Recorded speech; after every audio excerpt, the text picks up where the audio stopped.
This is the life story of a boy who never had a chance in life due to the hardships experienced in the refugee camp he grew up in.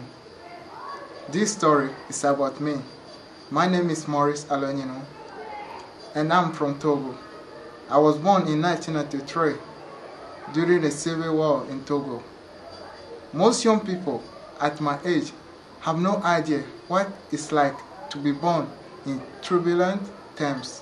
I lost my mom at the age of 3 and was left with a little brother aged 6 months. I grew up in a refugee camp in the care of people that I didn't know, and by people who really didn't care about me. We have a saying, one pillar cannot support a house. I could see at a very young age that there was no future in this situation. This refugee camp was located in the middle of a forest. It took you kilometers to find the closest village. Life in the camp was not easy feat. Truthfully, it was extremely difficult. Not words can describe the despair my life and I faced. Like if the ocean were filled with ink to describe the lifestyle, it can't finish the half of it. One glimmer of hope was to walk many kilometers each day to get to school. However, this was one of the difficulties the young one found hard to do, because after you finish the junior school, there were no option for you except to live in a house. Food supply in the camp was scarce. The food ration given for a single person for 2 weeks has to last sometimes up to 3 months.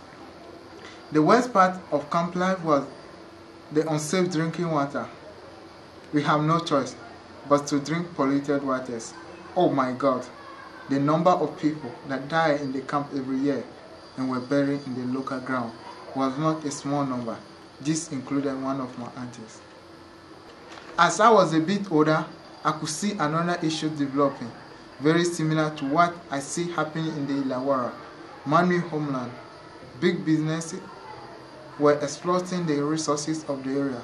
The exploration of oil and gas along the coast turned our living in another direction.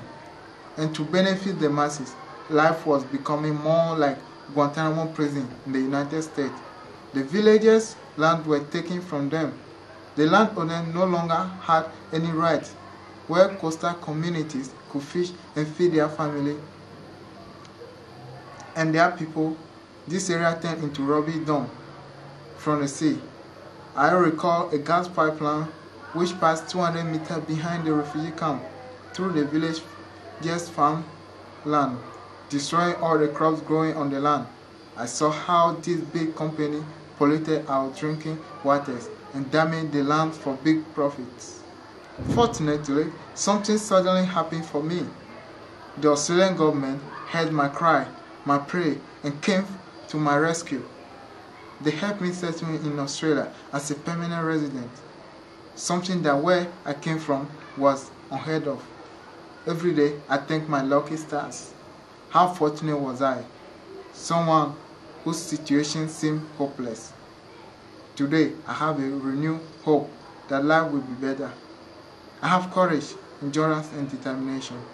I have been welcomed with open arms by regional Australia, a new place I call home, the Illawarra, a place between the mountain and the sea. My sorrow, my tears, and my loneliness have turned into joy and happiness. I'm no longer homeless and stateless no more. I can build my future starting with a better education. My dream to become a mechanical engineer is unfolding thanks to the Australian government. In my local area, I'm starting to become passionate about the No CSD Illawarra campaign.